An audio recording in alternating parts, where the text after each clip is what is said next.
Welcome to the Business Book Review, a place for book lovers and business owners to share their favorite books on business. I'm Topher Morrison, and if you like to read and you love to lead, then I think you're the kind of person that I want to get to know. If you like my book reviews, don't be shy. Leave a comment, and if you're so moved, hey, hit subscribe so every time I have a new review, you'll be the first to know. And by all means, please leave some titles to books that you recommend in the comments for me to review. I'm not interested in books that have already been heard by the masses, the popular New York Times stuff. I want to find those hidden gems that maybe miss the New York Times bestseller list, but they're every bit as good as the ones that do.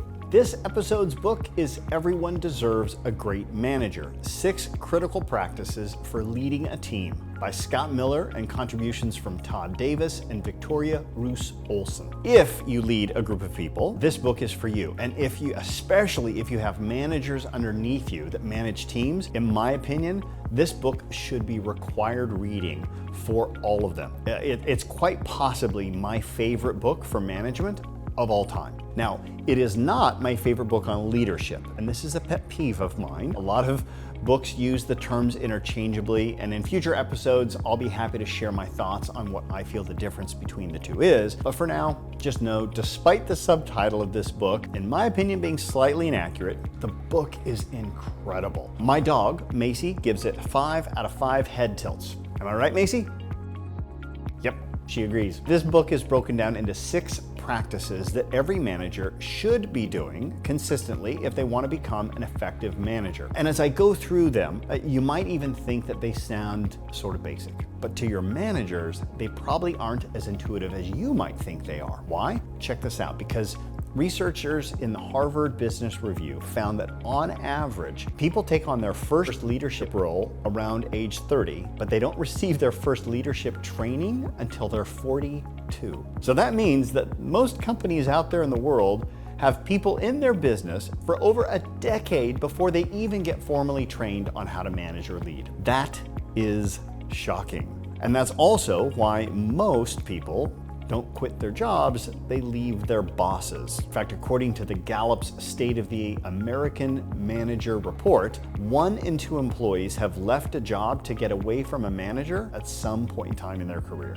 So these 6 practices are vital to reducing the churn rate of your team. Now, what are the 6? Number 1, develop a leader's mindset, which means instead of achieving results on their own, they achieve results with and through others. Number 2, hold regular one-on-ones to help people get and stay engaged. Number 3, set up your team to get results, knowing how to tell your team members what to do and how to do it, which is all about helping team members get clear about the why behind the what and support them in the how. Number 4, create a culture of feedback. This fixes people's problems individually in order to elevate the entire team's performance. Number 5, lead your team through change. Employees will always look to leadership to determine how they should feel about whatever changes might be happening. And in business, change always happens. Number 6, manage your time and energy. Now, this last one is critical to make sure that the first 5 practices are done on a regular basis. Some of the highlights from me, by the way, in this book was for practice number 4, creating a culture of feedback. That's probably one that I've struggled with the most in business, and this book gives a step-by-step approach on how to give feedback and have it be a good experience. And by the way, it has nothing to do with that old feedback sandwich, which I learned in my 20s, and I thought that it was the end-all be-all, but as I've grown, I've discovered, frankly, it's a very ineffective way to produce positive results in feedback.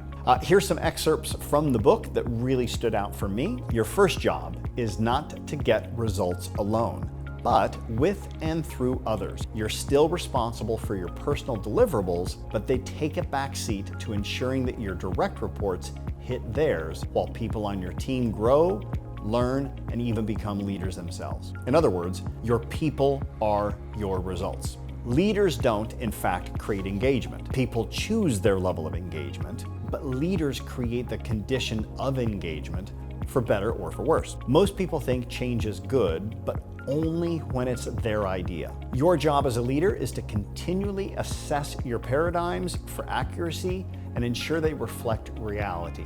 By the way, this is an easy read, and it's written directly to people who lead or manage teams, so you never have to wonder how the advice in the book fits into your business model. It's very clear every page in the book. Check it out and come back to this video and share with me and the other viewers what parts of the book jumped out for you. That's it for now. Until next review, let's all try a little harder to be a little better. Thank you so much for taking the time to watch that book review. If you liked it, I think you might like this one as well. Check it out.